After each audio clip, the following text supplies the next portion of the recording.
Marcus Williams had planned the perfect anniversary surprise, flying to Detroit with a diamond ring to surprise his wife Sarah at her hotel. He'd imagined her joy when she saw the sparkling band in its velvet box. But as Marcus stood outside room 1247, the sounds drifting through the door would shatter not just his romantic plans, but everything he believed about love, loyalty, and the woman sleeping next to him every night. Marcus Williams adjusted his tie one final time before stepping into the elevator of his downtown Chicago office building. At 32, he carried himself with the quiet confidence of a man who'd earned every success through determination and hard work.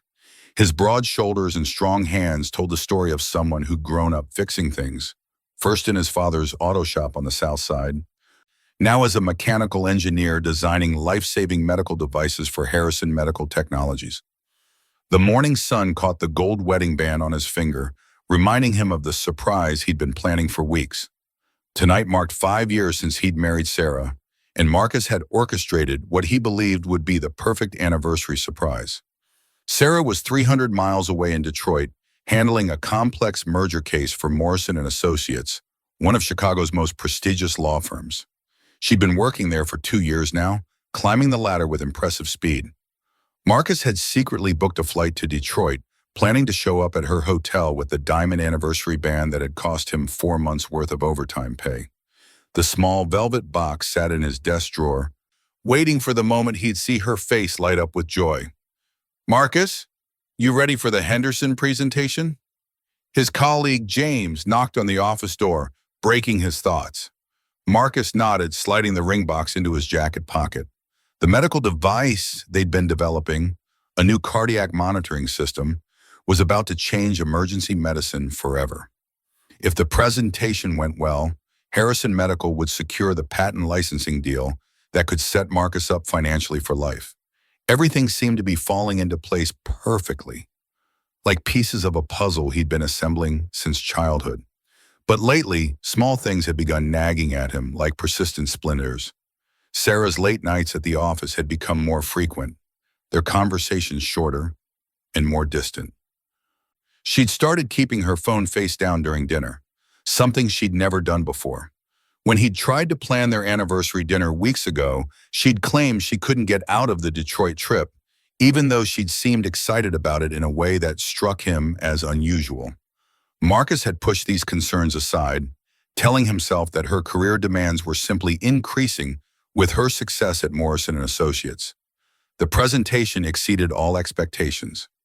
Harrison's executives were thrilled with the cardiac monitoring prototype, and Marcus felt the deep satisfaction of seeing 2 years of development work finally bear fruit. His supervisor, Dr. Patricia Morgan, pulled him aside afterward with barely contained enthusiasm. "Marcus, this innovation is going to revolutionize emergency cardiac care. We're talking about a patent worth potentially $20 to $30 million over the next decade. You're looking at a substantial bonus and probably a promotion to senior engineer before Christmas." Marcus smiled, thinking about how proud Sarah would be when he shared this milestone. His life felt like a carefully orchestrated symphony reaching its crescendo. As he packed his briefcase that evening, Marcus felt anticipation coursing through his veins. Sarah had no idea he was coming to Detroit. She'd mentioned staying at the Grand Plaza downtown, the same hotel where they'd spent their honeymoon weekend 5 years ago. The romantic gesture felt flawless, surprising her at the place where their marriage had truly begun. He imagined her shock melting into delight as he got down on one knee again and slipped the anniversary band onto her finger. They'd order room service, celebrate his patent breakthrough, and map out their future together like architects designing their dream home. The flight to Detroit was smooth, and Marcus spent the hour crafting what he'd say to Sarah. He'd been rehearsing the speech for weeks, wanting to express how much these 5 years had meant to him, how proud he was of her legal achievements, and how excited he was about their shared future. The ring represented more than just an anniversary gift. It symbolized his commitment to supporting her ambitions while building something enduring together. Marcus had grown up watching his parents struggle financially, working multiple jobs to keep their small apartment, and he'd promised himself that his own family would never face those hardships. Landing at Detroit Metro, Marcus felt a mixture of excitement and nervousness, that reminded him of their first date at that little Italian restaurant near Northwestern. Sarah had always been extraordinary, brilliant, sophisticated, beautiful in a way that made other men pause mid-conversation to stare. She'd chosen him, though, seeing something in the earnest young engineer that others might have overlooked. Their relationship had survived the challenges of her demanding law school schedule and his long hours developing new medical technologies. Tonight would reaffirm everything they'd built together. Marcus was absolutely certain. The taxi ride to the Grand Plaza gave Marcus time to review his plans one more time. He'd checked into a room down the hall from Sarah's, wanting to maintain the element of surprise. Tomorrow was Saturday, so they'd have the entire weekend together in Detroit.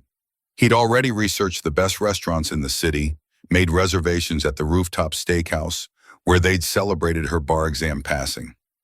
Every detail had been carefully arranged to create the perfect romantic weekend, a celebration of both their anniversary and his career breakthrough. Marcus had worked hard to become the kind of husband Sarah deserved. His engineering salary allowed them to live comfortably in their Lincoln Park condo, and Sarah's income from Morrison and Associates meant they were building real wealth together. They talked about buying a house in Evanston, maybe starting a family in the next few years. The cardiac monitoring patent would accelerate those plans significantly, providing the financial security they needed to take the next steps in their life together. As the taxi pulled up to the Grand Plaza's elegant entrance, Marcus checked his reflection in the window and straightened his shoulders. The anniversary ring box pressed against his chest in his jacket pocket, a tangible reminder of his love for Sarah. Tonight would mark not just 5 years of marriage, but the beginning of an even brighter chapter in their story. He paid the driver, grabbed his overnight bag, and walked confidently toward the hotel entrance, completely unprepared for what awaited him inside. The Grand Plaza's marble lobby gleamed under crystal chandeliers, its opulent atmosphere exactly as Marcus remembered from their honeymoon. He approached the mahogany reception desk, where a young woman with perfectly styled blonde hair smiled professionally at him. Her name tag read Jessica, and she wore the kind of polished demeanor that expensive hotels cultivated in their staff. "Good evening, sir. How may I assist you?" Jessica's voice carried the practiced warmth of hospitality training. Marcus set down his overnight bag and leaned against the counter casually. "I'm hoping to surprise my wife. She's staying here for business. Sarah Williams, room 1247. Could you tell me if she's currently in her room?" He pulled out his driver's license and wedding ring, showing them as proof of his identity. Jessica's fingers danced across her computer keyboard, her expression shifting slightly as she reviewed the screen. A small frown creased her forehead before she looked up with a more cautious smile. "Mr. Williams, I see your wife is registered in that room. However, I should mention that the reservation shows 2 guests, and there have been visitors throughout her stay." She paused, clearly uncomfortable. "A gentleman has been coming and going quite frequently, very distinguished looking, drives a silver Mercedes." The first cold finger of doubt touched Marcus's spine, but he maintained his composure. "Oh, that's probably just a colleague. They're working on a big merger case together." He forced a smile, though something in Jessica's expression suggested she wasn't entirely convinced by his explanation. "Of course, sir. Would you like me to call up to announce your arrival?" Jessica's offer seemed more like a warning than standard procedure. "No, thank you. I want to keep the surprise." Marcus tucked his identification back into his wallet, his hands moving with deliberate steadiness despite the growing unease in his chest. The elevator ride to the 12th floor felt interminable. Marcus watched the numbers climb while his mind raced through innocent explanations for what the desk clerk had described. Sarah worked closely with several partners at Morrison and Associates on high-profile cases. It made perfect sense that a colleague might visit her suite to discuss strategy or review documents. The distinguished gentleman with the Mercedes was probably just Richard Morrison, the managing partner's son who'd recently joined the firm. Sarah had mentioned working with him on several occasions. The hallway stretched before Marcus like a carpeted tunnel, elegant sconces casting warm pools of light every few feet. Room 1247 sat at the far end, and as Marcus approached, he could hear voices through the heavy door. His wife's laughter rang out clearly, followed by a man's deeper chuckle. The sound should have been reassuring. Sarah enjoying herself with a colleague after a successful day of legal work. Instead, something about the intimate quality of their conversation made Marcus pause just outside the door. "Richard, you're terrible," Sarah's voice carried through the wood, filled with the kind of affectionate amusement Marcus hadn't heard directed at him in months. "Come on, admit it. You're going to miss this when we get back to Chicago," the man's voice replied. It was indeed Richard Morrison. Marcus recognized the cultured tones from the few firm parties he'd attended with Sarah. Marcus raised his hand to knock, then hesitated as he heard Richard continue speaking. "3 more months of this charade, and then we can finally be done with the whole thing. Your husband won't know what hit him." The words struck Marcus like physical blows. He pressed closer to the door, his heart hammering against his ribs as Sarah responded with a laugh that sounded nothing like the woman he'd married. Poor Marcus. He's so trusting, so predictable. "Do you think he actually believes I'm working late all those nights?" Sarah's voice carried a cruel edge Marcus had never heard before. "The prenup was his idea, you know. He thought he was protecting his precious patents from some gold-digging wife. If only he knew that by the time I'm finished, I'll own half of everything anyway." Richard's chuckle was low and satisfied.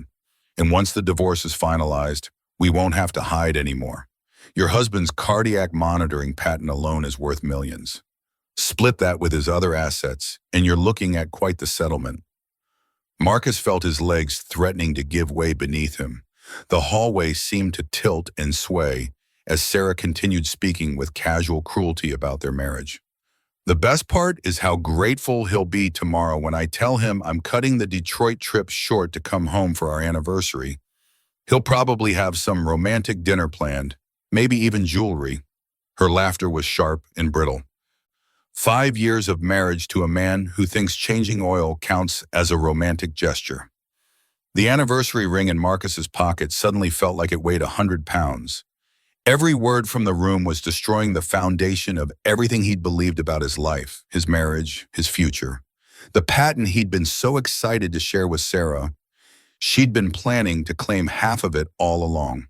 "Your performance has been flawless," Richard said, his voice moving closer to the door. "Even I almost believed you loved him at that Christmas party last year. Please." Marcus is sweet, but he's not exactly challenging. Blue-collar background, grateful for every opportunity, works himself to death trying to impress me. It's almost too easy. Sarah's words cut deeper than any physical wound could have. The hardest part was pretending his stories about growing up in his father's garage were charming, instead of embarrassing. Marcus backed away from the door, his breath coming in short, painful gasps. The elegant hallway suddenly felt like a prison, the warm lighting now harsh and exposing. Everything he'd worked for, every sacrifice he'd made, every late night spent perfecting his innovations, all of it had been leading to this moment of complete betrayal. The conversation continued inside the room, but Marcus could no longer process the words. His wife, the woman he'd loved completely, supported unconditionally, trusted with his whole heart, had been systematically destroying their marriage while planning to rob him of everything he'd worked to build. Worse yet, she'd been mocking his background, his family, the very experiences that had shaped him into the man she'd claimed to love. Marcus stumbled toward the elevator, his vision blurring with shock and rage. The anniversary ring box felt like a burning coal in his pocket, a tangible reminder of how thoroughly he'd been deceived. As the elevator doors closed behind him, he caught a glimpse of his reflection in the polished metal. A successful engineer transformed into a broken man in the space of 5 devastating minutes. The ride down felt like falling through space, each floor marking another piece of his life crumbling away. By the time the doors opened onto the lobby, Marcus Williams had fundamentally changed.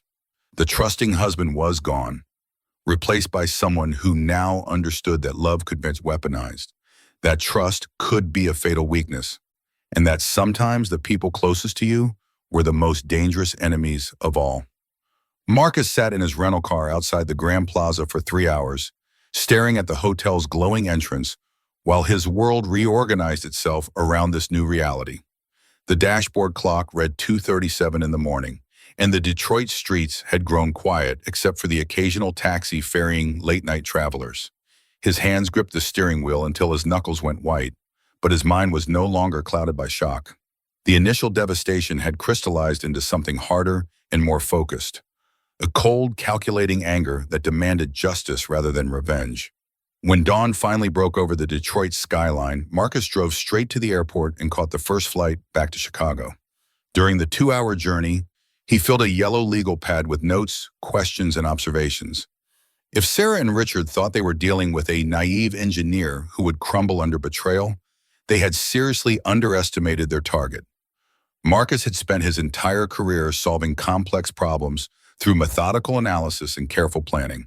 This situation would require the same systematic approach, only the stakes were his entire future. The taxi dropped him at his Lincoln Park condo, where everything looked exactly as he'd left it 12 hours ago, yet nothing would ever be the same. Marcus made coffee and sat at his kitchen table, spreading out the legal pad and beginning to construct a battle plan. The first call went to his college roommate, David Chen, now a successful attorney specializing in corporate litigation and divorce law. "Marcus, it's 7 in the morning on a Saturday. Please tell me someone didn't die." David's voice carried the grogginess of interrupted sleep, but Marcus could hear him becoming alert as the conversation progressed. "David, I need legal advice, and I need it completely confidential. Can you meet me at Lincoln Park Zoo in an hour, near the lion exhibit?" Marcus kept his voice steady and professional, the same tone he used during important engineering presentations. David arrived 45 minutes later, carrying 2 cups of coffee and wearing the concerned expression of a man who'd known Marcus long enough to recognize when something serious was happening. They found a bench overlooking the lion enclosure, far enough from other early morning joggers to speak freely. "Talk to me," David said simply, handing Marcus one of the coffees. Marcus laid out everything he'd discovered in Detroit: the overheard conversation, the financial planning, the systematic deception. David listened without interruption, his expression growing more serious with each detail. When Marcus finished, David was quiet for several minutes, processing the information like the skilled attorney he'd become. "First thing, don't confront Sarah or Richard directly. That would be emotional satisfaction, but legal suicide." David pulled out his own notepad and began writing. "Second, we need to document everything while it's fresh in your memory. Third, we're going to need evidence that would hold up in court, not just overheard conversations." Marcus nodded, appreciating David's methodical approach. "What kind of evidence?"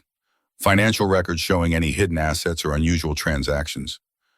Communication records, emails, text messages, phone logs. If they're planning this elaborate scheme, there's going to be a paper trail somewhere." David tapped his pen against his notepad. "Also, you mentioned Richard has done this before with other employees. If we can establish a pattern of behavior, that strengthens your case significantly." They spent the next hour developing a comprehensive strategy. David would quietly investigate Richard Morrison's background and any previous complaints or settlements involving inappropriate relationships with subordinates. Marcus would carefully monitor his own financial accounts and begin documenting Sarah's behavior patterns. Most importantly, they would gather evidence before Sarah returned from Detroit on Sunday evening. "One more thing," David said as they prepared to leave. "Your cardiac monitoring patent, when does it finalize?" "The paperwork should be complete within 60 days. Harrison Medical is expediting the process." Marcus felt a surge of protective anger. That patent represented 2 years of his life, countless nights spent perfecting the technology that would save lives. Sarah and Richard viewed it as nothing more than a financial opportunity to exploit. "We need to protect that intellectual property immediately. I'll draft documentation establishing that the patent development began before any marital issues, making it separate property. Also, if Sarah's been discussing confidential details about your work with Richard, that could constitute corporate espionage or at minimum a serious breach of professional ethics." David's phone buzzed with an incoming message. He glanced at the screen and frowned. "That's interesting. My assistant just sent me something about Morrison and Associates. There's been talk in legal circles about irregularities in their recent merger deals. Nothing proven, but enough whispers to suggest Richard Morrison might not be as clean as he appears." Marcus felt the first spark of hope since leaving the hotel. If Richard had been cutting ethical corners in his professional life, that vulnerability could be exploited. What kind of irregularities? Conflicts of interest, insider trading allegations, misappropriation of client funds. Again, nothing that's resulted in formal charges, but enough smoke to suggest fire. David closed his notepad and looked directly at Marcus. Here's what I think happened. Richard targeted Sarah specifically because of her connection to you and your patent work. This isn't just an affair. It's a coordinated financial attack. The zoo is beginning to fill with families enjoying the Saturday morning, but Marcus barely noticed the children's laughter or the excited voices discussing the animals. His mind was fully engaged with the puzzle David had just presented. If Richard had deliberately pursued Sarah to gain access to Marcus's intellectual property, that transformed the situation from personal betrayal to criminal conspiracy. "So what's our next move?" Marcus asked, feeling more like himself than he had since entering that hotel hallway. "We investigate quietly and methodically, document everything, build an airtight case before we make any moves." David stood and extended his hand. "Marcus, I want you to know we're going to destroy these people legally and professionally. They picked the wrong engineer to mess with." As they walked back toward the zoo entrance, Marcus felt his confidence returning piece by piece. The naive husband who'd boarded a plane to Detroit with an anniversary ring was gone, replaced by a strategic thinker who understood that true power came not from emotional outbursts, but from careful preparation and intelligent execution. Sarah and Richard had made one critical error in their planning. They'd assumed Marcus would react like a victim. Instead, they'd awakened something far more dangerous. A brilliant mind focused on justice, backed by the resources and determination to see it through to the end. The war was just beginning, and Marcus intended to win it decisively.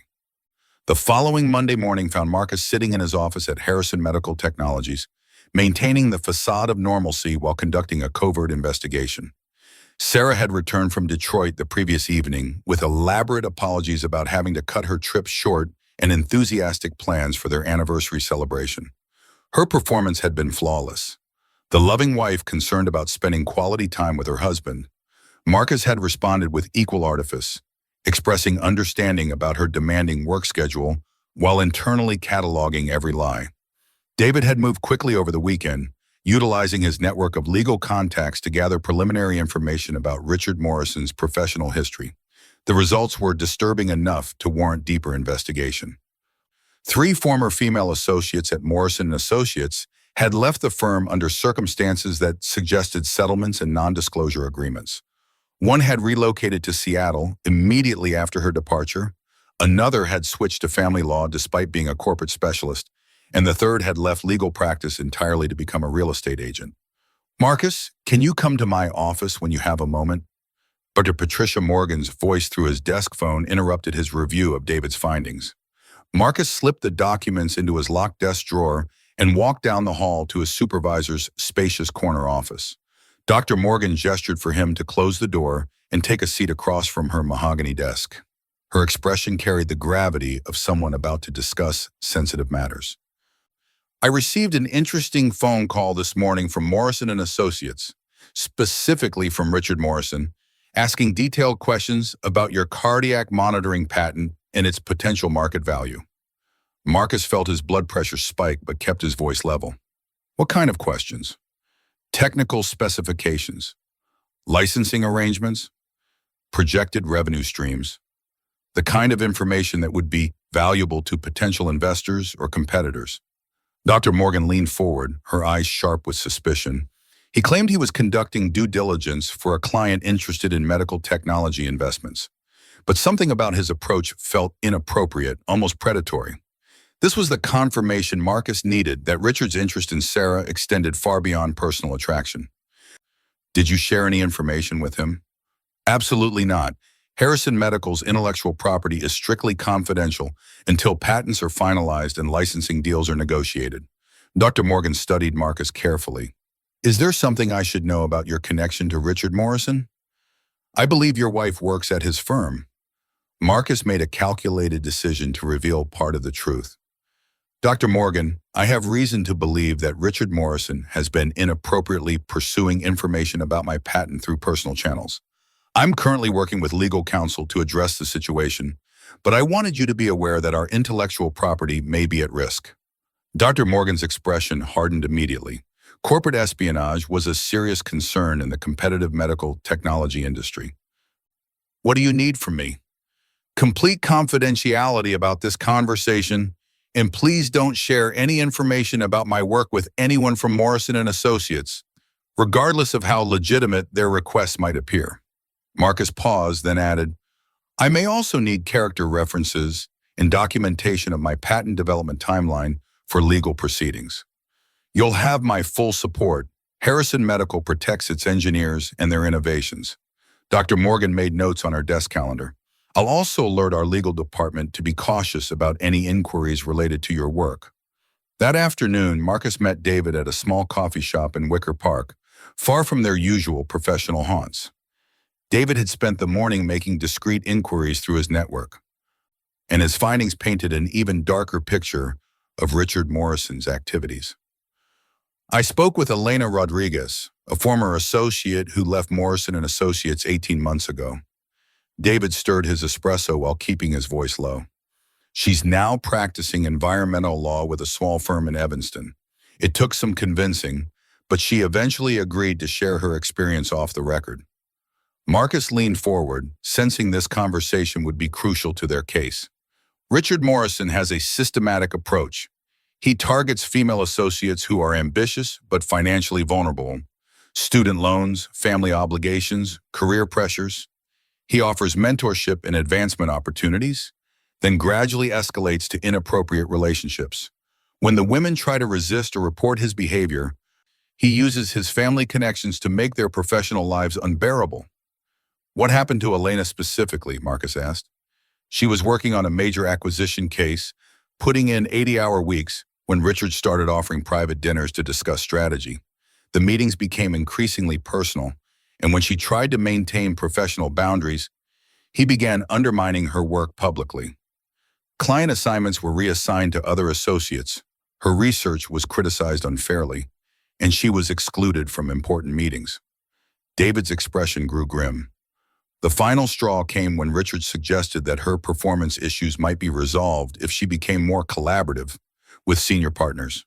Marcus felt sick imagining Sarah trapped in similar circumstances, then remembered that Sarah was a willing participant in Richard's schemes, not a victim.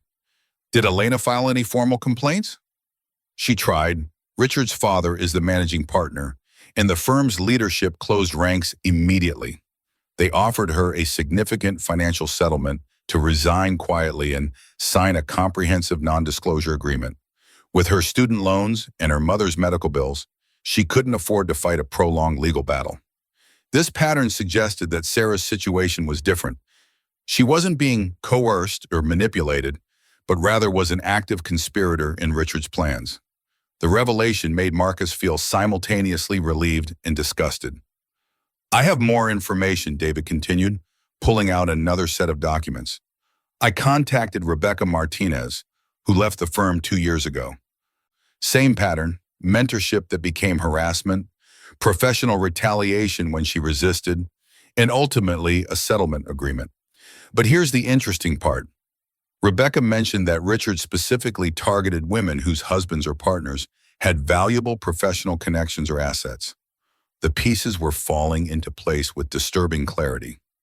Richard Morrison wasn't just a predatory boss.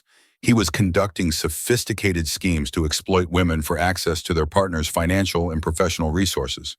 "There's one more thing," David said, lowering his voice further. "I managed to get copies of Morrison and Associates' recent financial filings. The firm has been struggling financially for the past 18 months. Several major clients have switched to other firms, and there are rumors about federal investigations into some of their merger deals. Richard needs money, and he needs it soon." Marcus absorbed this information while watching pedestrians hurry past the coffee shop window. Richard Morrison's pursuit of Sarah suddenly made perfect sense. A financially desperate predator targeting the wife of a successful engineer with valuable intellectual property. "So what's our next step?" Marcus asked. "We need to document the pattern of Richard's behavior with multiple victims, establish his financial motivations, and prove that his relationship with Sarah is part of a broader scheme to defraud you of your patent rights. David pulled out his legal notepad. I'm going to petition for a court order allowing us to examine Morrison and Associates' financial records. If we can prove the firm is in financial distress, that supports our theory about Richard's motivations. Marcus felt the satisfaction of a complex engineering problem coming together. What can I do? Continue documenting Sarah's behavior, but be extremely careful not to let her know you're suspicious. I'm also going to arrange for you to meet with Rebecca Martinez and Elena Rodriguez. If they're willing to testify about Richard's pattern of behavior, their testimony will be crucial for our case. As they prepared to leave the coffee shop, David placed a hand on Marcus's shoulder. Marcus, I want you to understand something important. What we're building here isn't just a divorce case. It's a criminal conspiracy case involving fraud, extortion, and possibly racketeering. Richard Morrison has been running a systematic scheme to exploit women and steal from their partners. Sarah chose to participate in that scheme rather than becoming a victim of it. Marcus nodded, feeling the weight of responsibility settling on his shoulders. This wasn't just about protecting his own interests anymore. It was about stopping a predator who had destroyed multiple lives and would continue destroying lives until someone held him accountable. We're going to end this, Marcus said quietly but with absolute conviction. Not just for me, but for every woman Richard Morrison has hurt and every future victim we can prevent. David smiled grimly. Now you're thinking like someone who's going to win. 3 weeks after that devastating night in Detroit, Marcus had assembled what David described as the most comprehensive case of coordinated fraud he'd encountered in 15 years of practice.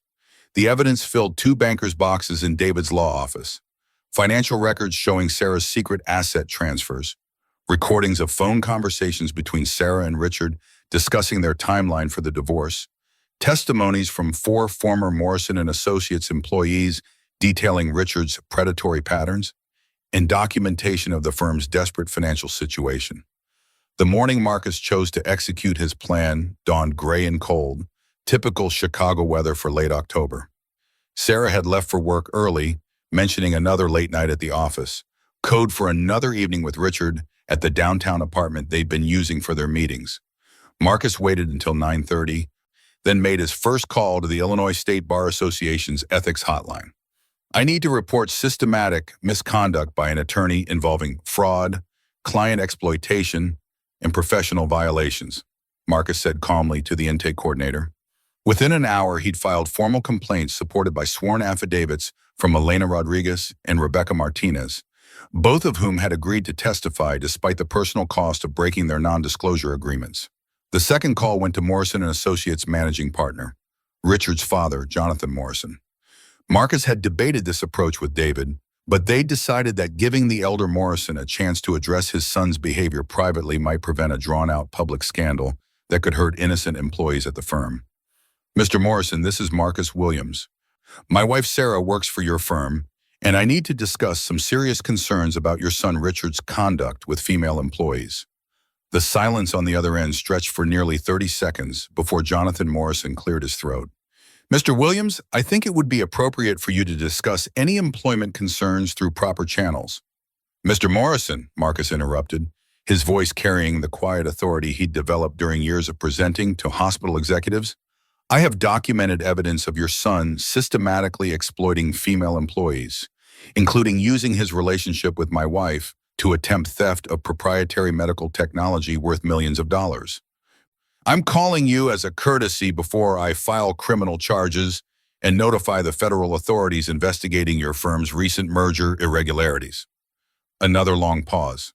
When Jonathan Morrison spoke again, his tone had shifted completely. Think we should meet to discuss this matter privately. Are you available this afternoon? The meeting took place at 3 o'clock in Morrison's opulent office overlooking Lake Michigan. Jonathan Morrison was a distinguished man in his 70s, with silver hair and the bearing of someone accustomed to controlling difficult situations. He reviewed Marcus's evidence files with the careful attention of an experienced attorney, his expression growing increasingly grave with each document. This is quite serious, Morrison said finally, closing the last folder. If even half of these allegations are accurate, My son has committed multiple felonies and violated numerous professional ethics standards. Marcus had expected denials or attempts at negotiation. The older man's immediate acknowledgement of the evidence's validity caught him off guard. Mr. Morrison, I want you to understand that I'm not seeking revenge or trying to destroy your family, but your son's actions have caused significant harm to multiple women and threatened my family's financial security. What are you proposing? Morrison asked directly. Your son immediately ceases all contact with my wife and terminates any professional relationship with her. He enters counseling for his behavioral issues and makes financial restitution to his previous victims.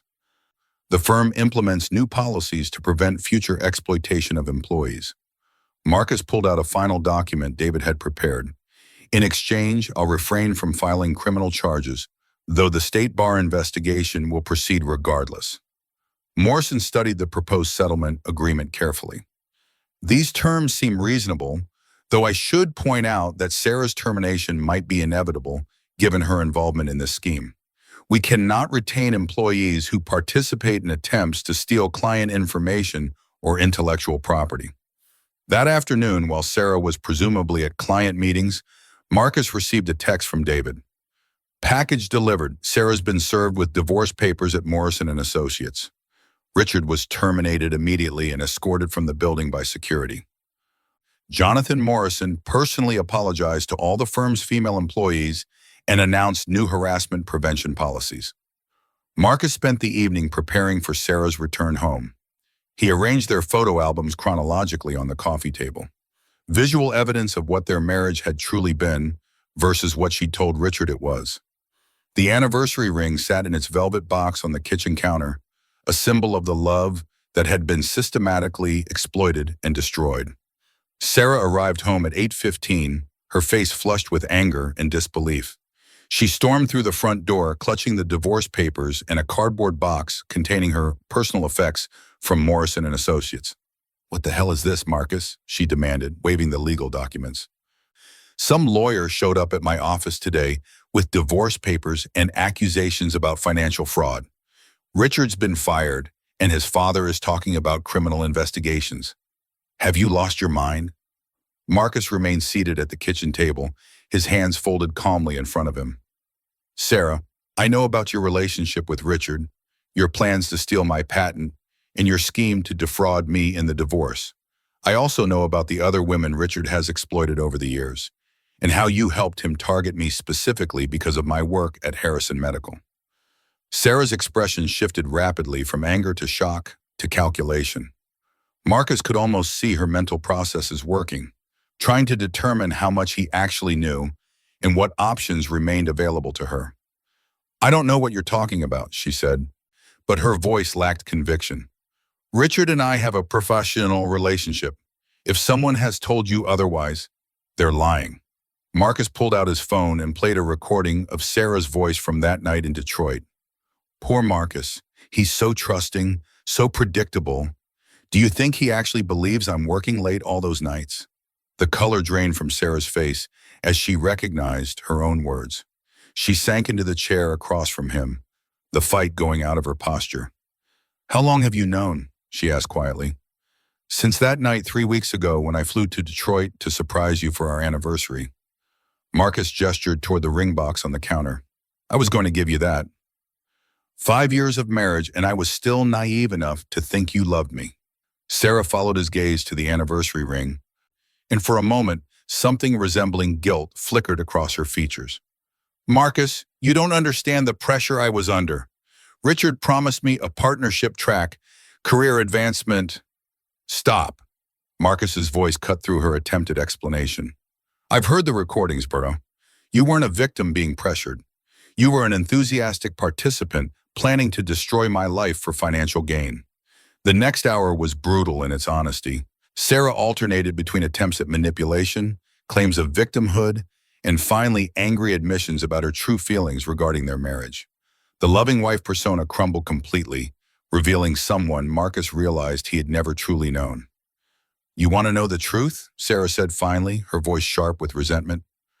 I was tired of pretending that your little engineering projects were impressive, tired of listening to stories about your father's garage and acting like your blue-collar background was charming instead of embarrassing. Richard offered me a real future with real money and real social connections.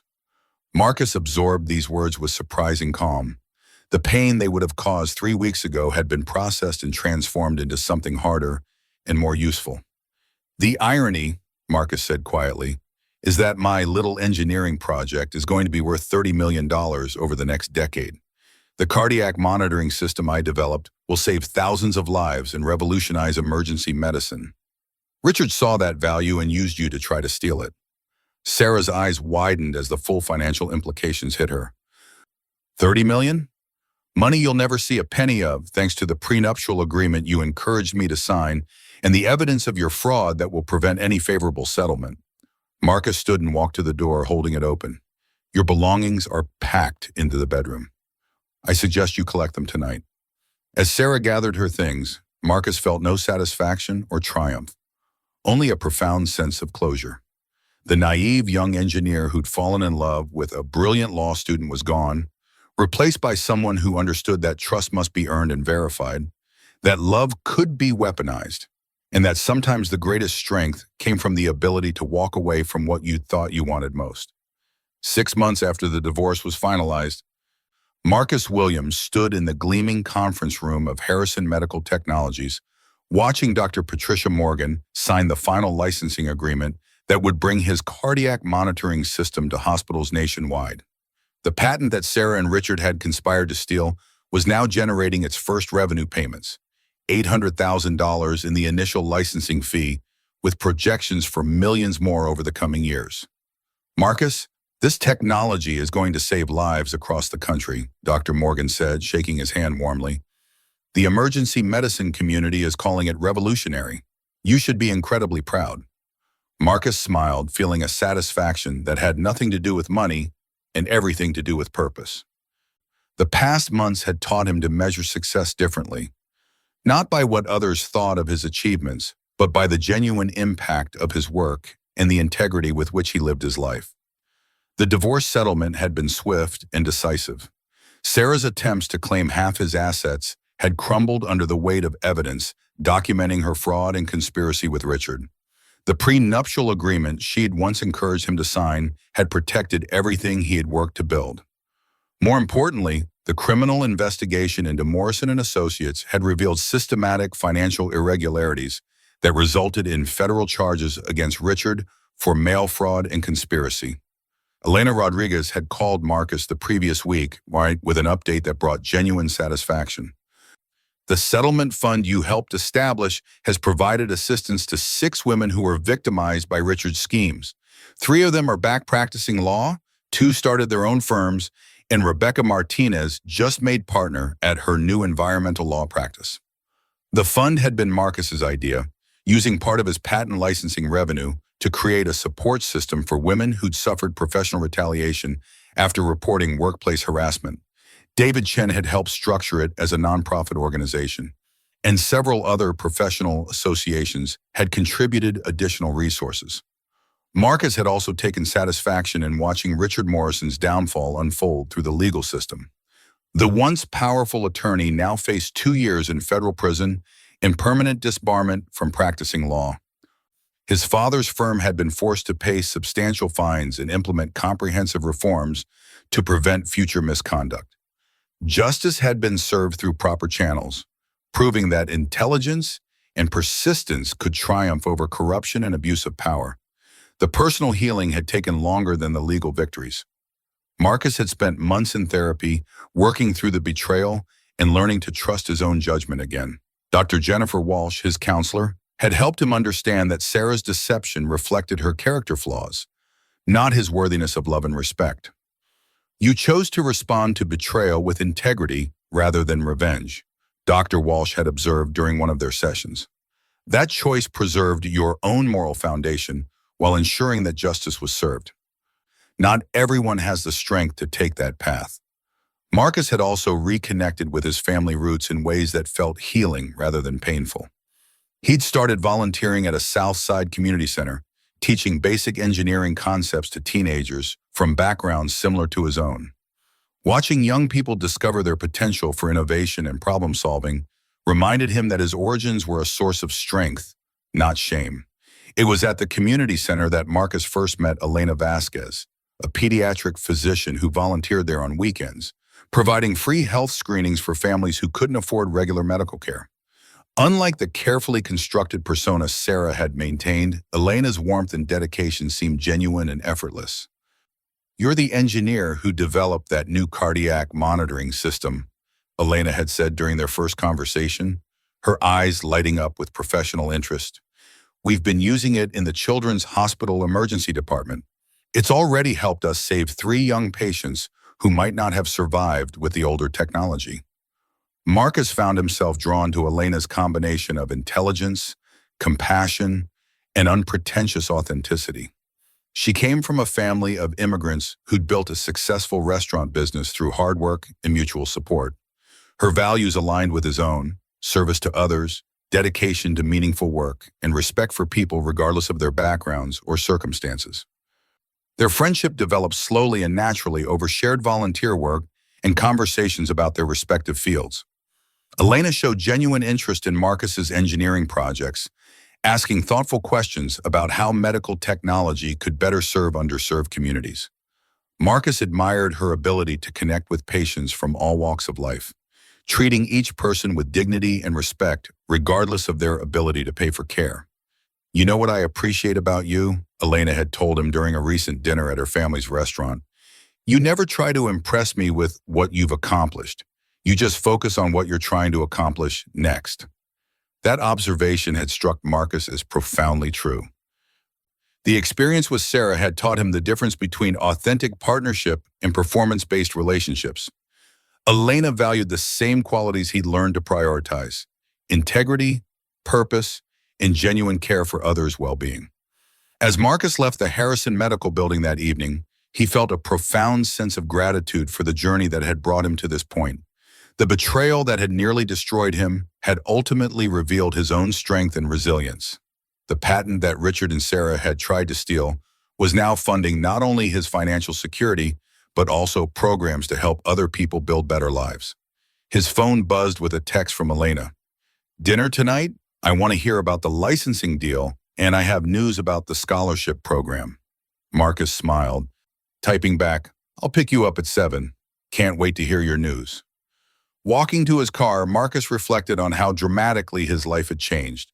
The trusting husband who'd boarded a plane to Detroit with an anniversary ring had been naive but not foolish. He'd simply loved someone who wasn't worthy of that love. The man he'd become was wiser but not cynical, protective of his trust but not closed to genuine connection. The cardiac monitoring system would be his lasting professional legacy, but the real victory was simpler and more personal. Marcus Williams had survived betrayal without becoming bitter, had fought injustice without becoming vindictive, and had learned to love again without forgetting the lessons that experience had taught him. Some battles were won not through destruction, but through transformation, and some endings were really just better beginnings in disguise.